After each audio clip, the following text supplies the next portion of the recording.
बड़े भैया अरुण पांडे जी मरौरा पंचायत के सरपंच जी की तरफ से बहुत बहुत रुपए का आशीर्वाद। कहती और रतिया राजा जी के होठवा से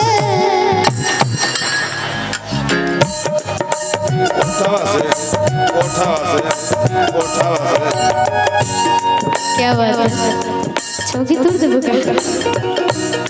ये चौकी इनका से ना टूटी। राजा जी के होठवा से उठ जब साटी हो उठ जब साटी भूख भूख बोले हमरा दिलवा के बाती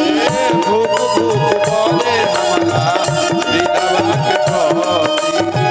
भूख भूख बोले हमरा दिलवा के बाती भूख भूख बरे भूख बरे किया जो भलो भुके दरियो में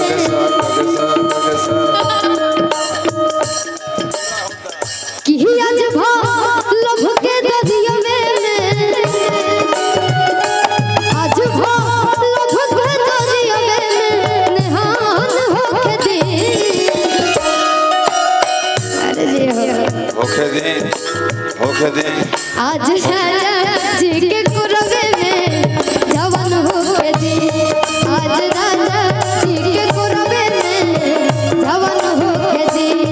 आज राजा जी के कुरवे में जवान होके दी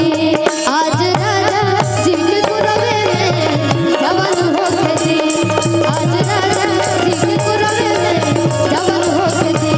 आज राजा जी के कुरवे में जवान होके दी। क्या बात है दूल्हा हम गावल चाहूँ भैया अपना मन से।